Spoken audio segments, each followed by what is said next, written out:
teu quarto ou o teu?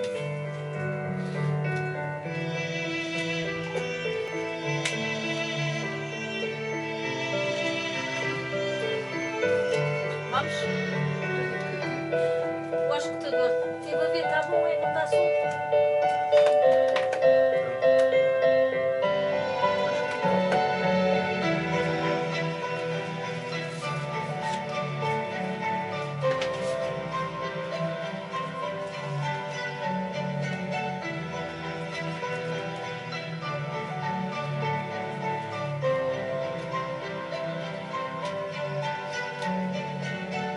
Já está?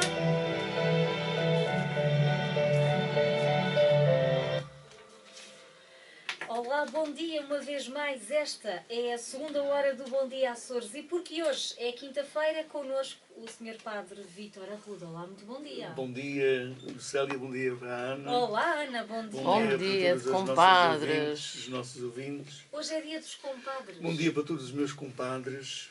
O Sr. desses Padre tem muitos Açores. compadres. Tem muitos afilhados mesmo. Vamos então hoje falar mais um pedacinho sobre Jesus na sua terra. O Evangelho desta semana continua esta visita que Jesus Cristo fez à sua terra, que isto não ficou por ali. O texto diz assim: naquele tempo, Jesus começou a falar na sinagoga de Nazaré, dizendo: cumpriu-se hoje mesmo esta passagem da Escritura que acabais de ouvir. Todos davam testemunho em seu favor e se admiravam das palavras cheias de graça que saíam da sua boca. E perguntavam: não é ele o filho do carpinteiro José? Jesus disse-lhes: por certo me citareis o ditado médico: cura-te a ti mesmo. Faz também aqui na tua terra o que ouvimos dizer que fizeste em Cafarnaum. E acrescentou: em verdade vos digo, nenhum profeta é bem recebido na sua terra. Em verdade vos digo que havia em Israel muitas viúvas no tempo do profeta Elias, quando o céu se fechou durante 3 anos e 6 meses, e houve uma grande fome em toda a terra. Mas Elias não foi enviado a nenhuma delas, mas a uma viúva de Sarepta, na região de Sidónia. Havia em Israel muitos leprosos no tempo do profeta Eliseu. Contudo, nenhum deles foi curado, mas apenas o sírio Naamã. Ao ouvirem estas palavras, todos ficaram furiosos na sinagoga. Levantaram-se, expulsaram Jesus da cidade e levaram-no até o cimo da colina sobre a qual a cidade estava fundada, a fim de o precipitarem dali abaixo. Mas Jesus, passando pelo meio deles, seguiu o seu caminho. É este o texto do próximo domingo. A visita de Jesus à sua terra acabou mal, como a gente acaba de escutar. As pessoas queriam matá-lo, queriam tirá-lo de um precipício abaixo. Tal foi o incómodo que Jesus causou às pessoas e também o Jesus não ter correspondido às expectativas das pessoas. A semana passada nós falávamos um pedacinho disto, que é a questão das expectativas que temos sobre as pessoas e depois as pessoas não correspondem a essas expectativas e a gente fica desiludida. As pessoas tinham uma expectativa do Messias e Jesus não correspondia a essa expectativa das pessoas. De quem era a culpa? Das pessoas ou de Jesus? Voltamos novamente ao Estás a mesmo. ver? Nós temos expectativas sobre as pessoas não correspondem às nossas expectativas. De quem é a culpa? É nossa ou é das pessoas? É claro que neste caso a culpa é das pessoas. Jesus não lhes disse para terem aquela expectativa sobre ele, porque ele agora é que estava-se apresentando. Elas, no fundo, não queriam aceitar Jesus como ele é, mas queriam que Jesus correspondesse àquilo que elas achavam que ele devia ser. E como é que elas achavam naquela altura que Jesus deveria O ser? Messias devia ser alguém que vinha dizer aos judeus que eles estavam no caminho certo, que Deus era Deus apenas para os judeus e não para os estrangeiros, e que tudo aquilo que os estrangeiros fizeram aos judeus e que ainda estavam fazendo, porque os judeus, na altura que Jesus estava a viver no mundo, ainda estavam sujeitos ao Império Romano, o sexto império que os dominou. Eles tiveram 6 impérios que os dominaram ao longo da sua história, culpa deles também. Eles queriam que Jesus viesse dizer, que o Messias viesse dizer que chegou finalmente o tempo da vingança. Os judeus iam vingar-se de todos os povos estrangeiros que os tinham dominado ao longo da sua história. Ora, Jesus vem dizer que Deus é também para os estrangeiros. Os exemplos que Jesus dá aqui de uma viúva e de um leproso, não são uma viúva e um leproso do povo judeu, são uma viúva e um leproso de estrangeiros, povos estrangeiros. Jesus vem dizer que afinal o Messias não vem apenas para os judeus, mas vem para todos os povos. Não vem dizer que Deus vem julgar ou vingar-se dos povos estrangeiros daquilo que fizeram contra os judeus, mas que Deus vem para todos os povos, quer todos os povos incluídos no seu amor, vem salvar todos. Portanto, esta gente tinha expectativas erradas sobre o Messias, mas queriam que Jesus correspondesse a essas expectativas. Jesus não tinha culpa de alguém lhes ter posto na cabeça expectativas erradas a respeito do Messias. O texto que Jesus leu a semana passada, o texto de Isaías, que o Espírito do Senhor está sobre mim e enviou-me a anunciar a boa nova aos pobres, proclamar a redenção aos cativos, a vista aos cegos, a restituir a liberdade aos oprimidos e a proclamar o ano da graça do Senhor. Este texto não acaba aqui. Jesus interrompeu o texto, intencionalmente, para dizer que este programa é aquele que Jesus vai cumprir, não o que dizia a seguir. O texto a seguir dizia que Deus ia vingar o povo. Deus ia vingar o povo judeu. Jesus interrompeu o texto no momento que achou que era o momento certo para dizer ao povo que tipo de Messias é que ele seria. Portanto, gerou-se aqui uma confusão tão grande entre aquilo que Jesus era e aquilo que eles esperavam que ele fosse, que não há entendimento possível. E então eles ficaram desencantados com ele, mais a mais sendo da sua terra, não tem feito lá nenhum milagre como tinha feito já noutras terras. Jesus, inclusive, tinha deixado de viver em Nazaré e intencionalmente ele tinha-se estabelecido em Cafarnaum. Cafarnaum era uma cidade pagã, era uma cidade que não pertencia à Judeia, era uma cidade pagã, portanto, uma cidade estrangeira. Então, Eles ficaram zangadíssimos. Eles estavam em pecado aos olhos deles. Aos olhos deles. Ele estava fazendo tudo aquilo que eles achavam que ele não devia ter feito. Mas a culpa não é de Jesus. Se a gente tem expectativas sobre as pessoas e as pessoas não correspondem às nossas expectativas, a culpa não é sempre principalmente da pessoa. A culpa é nossa, que a gente tinha expectativas erradas sobre a pessoa. Às tantas, devíamos ter a humildade de perguntar à pessoa o que é que ela queria ser, o que é que ela queria fazer. É como um pai que tem uma expectativa para um filho, tem um curso na cabeça que o filho devia seguir aquele curso e o filho segue outro caminho. De quem é a culpa? É do pai ou é do filho? Se depois eles se desentendem, se desencontram e um fica desencantado com o outro. Não é do filho, de certeza absoluta. De certeza absoluta. O pai fez a sua história, faça a sua história. O meu pai tinha vacas, queria que eu fosse lavrador, mas eu não quis ser lavrador, ele ficou zangado comigo. E tem culpa disso. Não tem culpa. O pé dele não é minha. Eu não pedi para ter essa expectativa a meu respeito. Eu não o condenei para ter vagas, nem isso tem em causa. Eu quis seguir outro caminho. Qual é o problema? Cada qual faz as suas escolhas. Pois é. As expectativas são sempre sinal de falta de conhecimento da pessoa. Verdadeiro. Se eu conheço profundamente uma pessoa, eu não tenho expectativas sobre ela que ela não tenha sobre si mesma. Se eu conheço profunda e intimamente. Isso é um facto. Lembrar umas dicas que um psicólogo deu a respeito da personalidade de Jesus. O psicólogo é o próprio Armelini. O Armelini tem um livro sobre a vida de Jesus, sobre a pessoa de Jesus Cristo, que tinha rosto e palavras de homem, que é um livro extraordinário e que mostra as escolhas que Jesus Cristo faz em função dos conflitos que ele podia ter criado. Os budistas têm uma coisa muito interessante que se chama: é preciso encontrar o caminho do meio em tudo. O que é o caminho do meio? Era o caminho que Jesus seguia. Jesus seguia o caminho do meio. O caminho do meio neste caso, que a gente acabou de escutar, está aqui, por um lado, o povo de Nazaré, os nazarenos, está, por outro lado, está Jesus, e eles querem matar Jesus. E Jesus o que é que faz? Podia ter reagido, podia ter Jesus nunca ia sozinho para os lugares, levava sempre um grupo de pessoas, podia ter havido ali uma guerra entre aqueles que Jesus trazia e aqueles que estavam naquela terra. Jesus o que é que faz? E Jesus, passando por meio deles, seguiu o seu caminho. Não há uma reação aqui mínima da parte de Jesus. Isto é seguir o caminho do meio. É seguir um caminho que não deixa mal ninguém. Nem ele próprio fica mal. É seguir um caminho que é um caminho positivo. É um caminho positivo. Que faz as pessoas pensar. Os que ficaram ali, que queriam matar Jesus, vendo que Jesus serenamente saiu daquela cena, ficaram a pensar com certeza na atitude deles e na atitude de Jesus. E confrontaram as atitudes. E perceberam que Jesus teve uma atitude, uma serenidade extraordinária diante de um momento de muita tensão. Aquilo foi um momento de muita tensão. Ele teve ali uma atitude de uma serenidade extraordinária.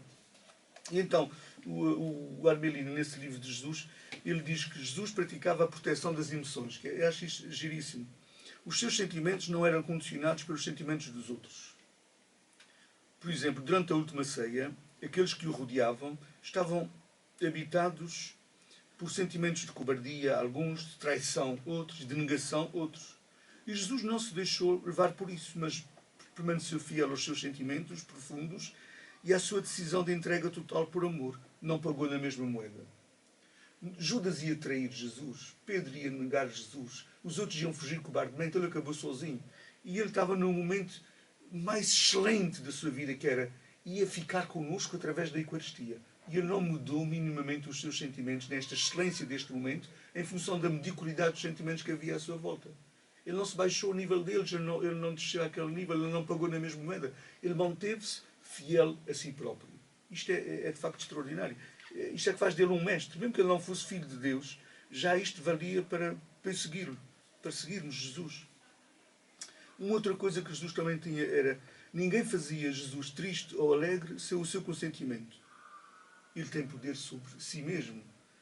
Aquilo que os outros lhe diziam era filtrado por ele, pela sua serenidade, pelo facto de ele estar bem consigo próprio.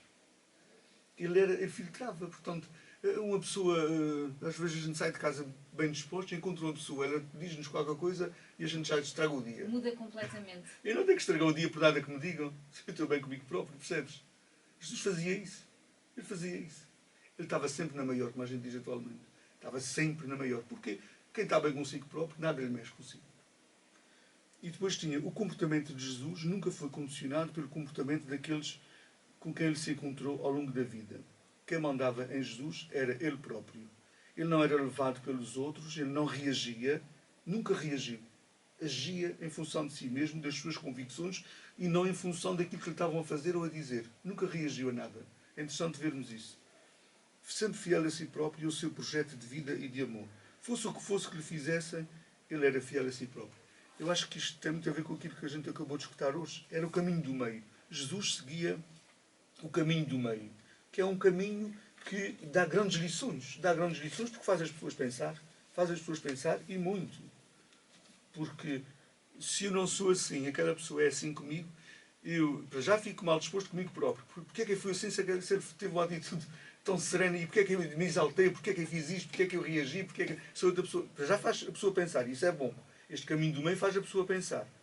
E depois, também, Jesus não consta que tivesse doenças, porque não teve úlceras de estômago, não teve depressões, não teve nada disso. Porquê?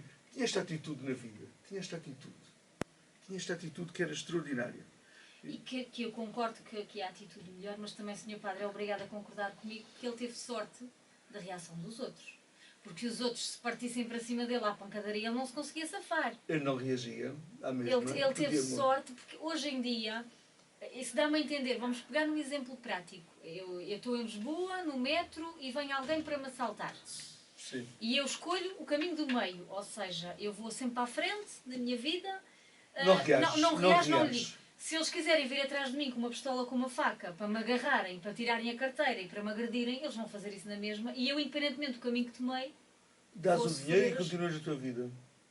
E quantos dão o dinheiro e perdem a vida na mesma? Às vezes reagiram. Acha que sim? Jesus também perdeu a vida.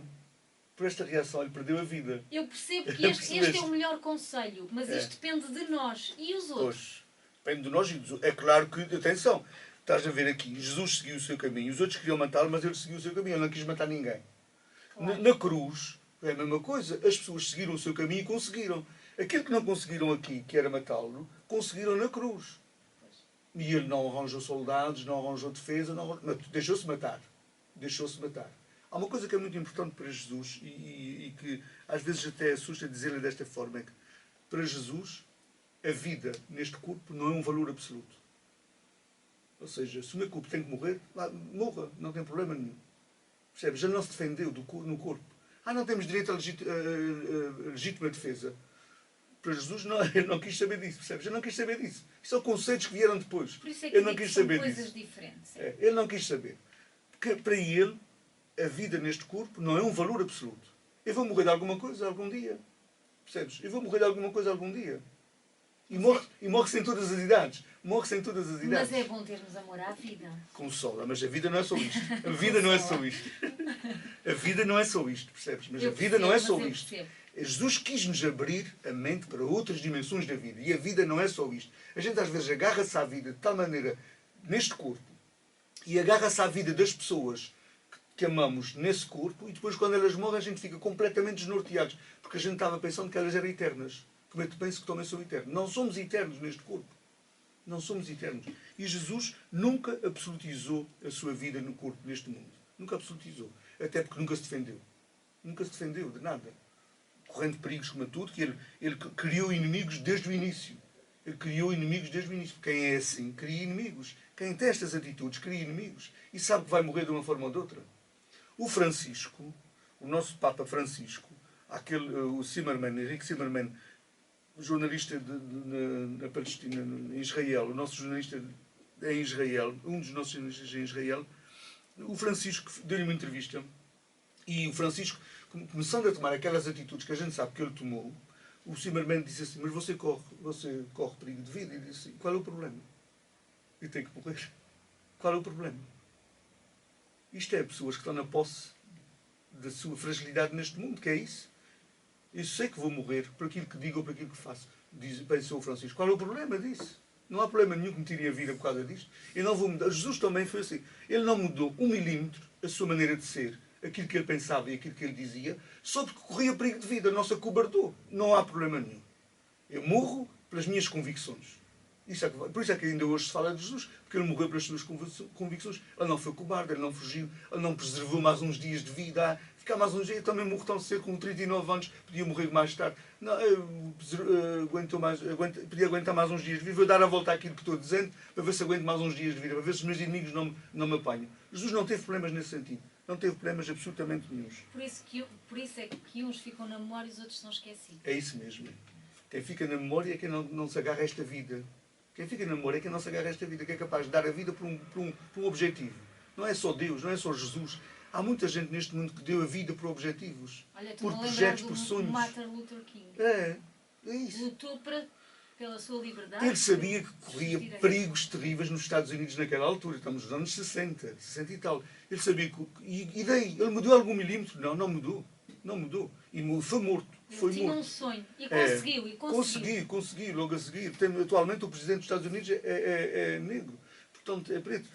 Isso de facto faz-me perceber, às vezes, é a minha mesquinhez de vida. Eu agarro-me a coisinhas, às vezes, que são absolutamente secundárias. Há um outro pormenor aqui que eu queria só salientar antes de passarmos à agenda. A segunda leitura de domingo é sublime também.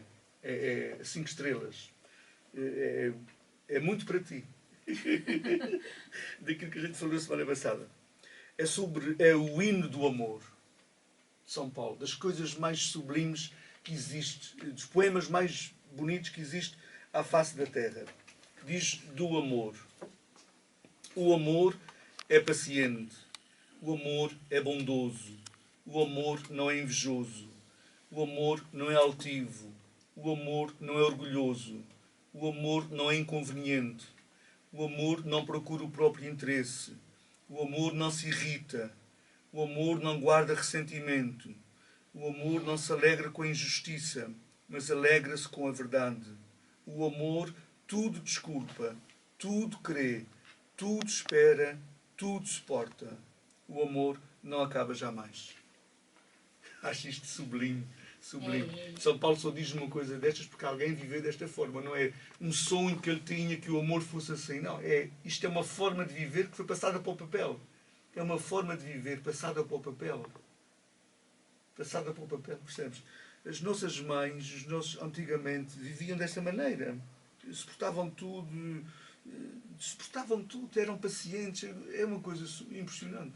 Nós hoje temos uma capacidade de aceitar o sofrimento tão pequenina, que às vezes assusta.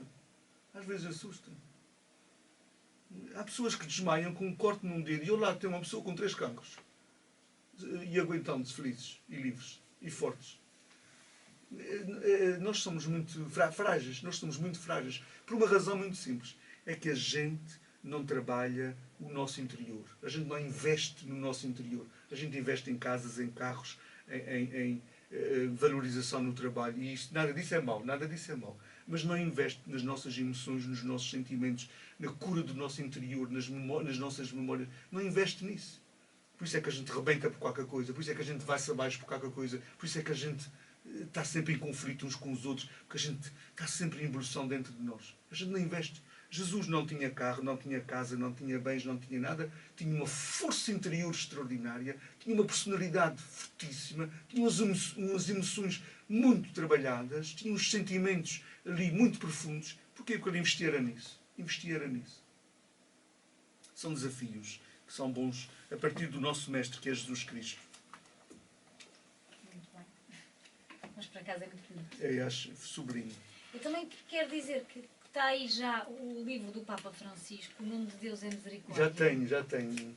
E eu por acaso ainda não tive a oportunidade de ler, ainda não comprei o livro. Já tenho, a Rosita oferecido. É uma espécie de livro-entrevista.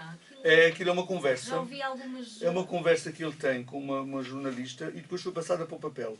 E é curioso que o outro Papa, o Bento XVI, o primeiro livro que escreveu foi Deus é Amor, que é lindíssimo. E este escreve Deus é Misericórdia, o nome de Deus é Misericórdia. É claro que isto é uma revolução nas cabeças de muita gente da idade dos meus pais ou da idade dos teus avós, ou coisa. Porque as pessoas achavam que Deus era vingador, era castigador, era justiceiro. As pessoas dizem Deus não dorme, Deus não brinca, não se brinca com o Espírito Santo, coisas assim. Nada disso, isso tudo vai hoje, é tudo riscado.